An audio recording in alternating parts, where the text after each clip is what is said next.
Welcome to title అండి. మనం చూసుకున్నట్లయితే భవానీపురంలో ఉన్న బీజేపీ కార్యాలయం నందు ఉన్నాము. ఇక్కడ మన సుజనా చౌదరి గారి ప్రెస్ మీట్లో ఉన్నాము. ఇక్కడ మనం చూసుకున్నట్లయితే ప్రముఖ వ్యక్తులు ఈరోజు పార్టీలో చేరడం జరుగుతుందండి.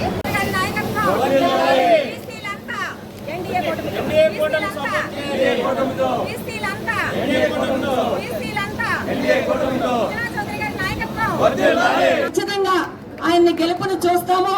మళ్ళీ కేంద్ర మంత్రిగా మనందరికీ రాష్ట్ర మంత్రిగా మనందరికీ కనిపించబోయేటటువంటి సుజనా చౌదరి గారికి ధన్యవాదాలు తెలియజేస్తూ, ఇక ముఖ్యంగా చెప్పాలంటే ఈరోజు ఈ రాష్ట్ర ముఖ్యమంత్రి తీసుకునే ప్రజా వ్యతిరేక విధానాల వల్ల ఈ రాష్ట్రం 30 సంవత్సరాలు వెనక్కిపోయింది. ఖచ్చితంగా ఈ రాష్ట్ర ప్రజల విశ్వాసాన్ని, నమ్మకాన్ని కోల్పోయాడు ఈ ముఖ్యమంత్రి. ఈ క్రమంలో బీసీలంతా కూడా, బడుగు బలహీన వర్గాలందరూ కూడా వీళ్ళు మాట్లాడితే బీసీలకి ఎంతో చేస్తున్నాం, ఎమ్మెల్యేలు ఇచ్చాం, ఎంపీలు ఇచ్చాం, సగభాగం ఓటాలు ఇచ్చామని చెప్తారు. ఏ విషయంలో కూడా సగభాగం ఓటాలు ఇవ్వలేదు. ఎవరికైనా ఎమ్మెల్యేలుగా, ఎంపీలుగా ఇస్తే వాళ్ళ మీద రెడ్లను ఇన్ఛార్జీలు వేసి వాళ్ళని పాలన చేసుకోనికుండా అడ్డుకున్నటువంటి చరిత్ర ఈ రాష్ట్ర ముఖ్యమంత్రిది. మాట్లాడితే బీసీ కమిషన్ వేసామని ఒక గొప్పలు చెప్తా ఉంటాడు ఒక విజయసాయి రెడ్డి అనేటువంటి ఒక దొంగ, ఏటు ముద్దాయి. కానీ బీసీ కమిషన్ వేయడం వల్ల నిజంగా నీకు చిత్తశుద్ధి ఉంటే పార్లమెంట్ లో చర్చ జరిగిందా? దాని గురించి ఏమన్నా మాట్లాడారా? దాని మీద ఏమన్నా రభస జరిగిందా? దాని మీద ఏమన్నా గొడవ చేశారా?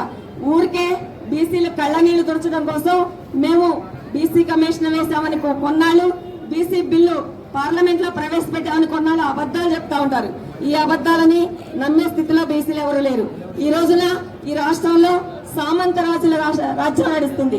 ఒక ముఖ్యమంత్రి రాజుగా ఉంటే సామంత రాజులుగా 4 రెడ్లుండి ఇక్కడ ఎవరిని స్వేచ్ఛగా పాలన చేయకుండా ఇబ్బంది పెడుతున్నారు. అలాగే బీసీలని ఈ రోజు జాతీయ బీసీ సంక్షేమ సంఘం మద్దతు ఇస్తుంది ఎన్డీఏ కూటమి కంటే చాలా బలమైన కారణాలు ఉన్నాయి.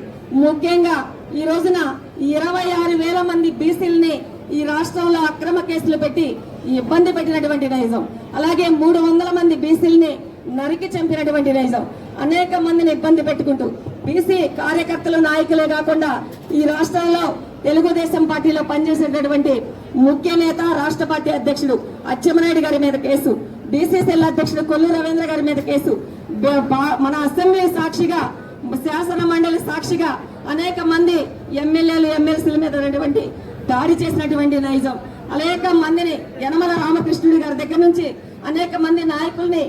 మాది ఒక చిన్న కోరిక, మీరు ఎమ్మెల్యేగా గెలిపించుకుంటాం సార్, తప్పకుండా మేము కష్టపడతాం. అలాగే మీరు ఎమ్మెల్యే అయ్యాక, మినిస్టర్ అయ్యాక మాది ఒక చిన్న కోరిక, ఇక్కడ వచ్చిన వాళ్ళందరూ మొత్తం అమ్మ నుంచోండి, వాళ్ళంతా నా కుటుంబ సభ్యులండి.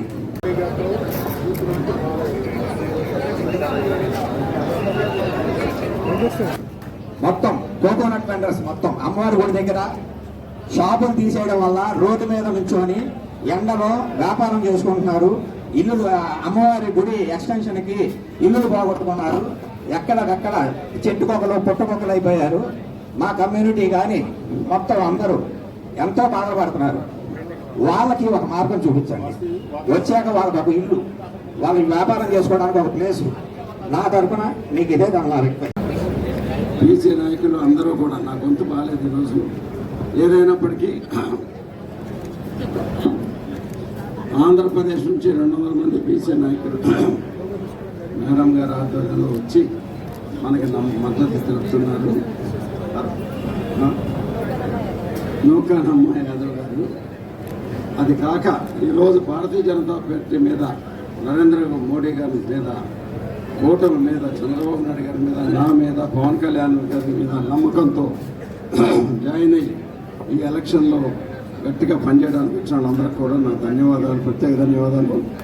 మీలో ఒకటిగా మీ అందరి తరఫున మీ సమస్య కానీ, వీళ్ళ సమస్య కానీ ఎవరి సమస్య కాదు, వాళ్ళందరూ నా కుటుంబం అన్న తమ్ముడు, అందరూ నా కుటుంబం, నేను మీలో ఒకండి. కాబట్టి అందరం కలిసి పని చేద్దాం. ఓకే, సంతోషం, వెళ్ళి పని చేసుకుందాం. ఓకే.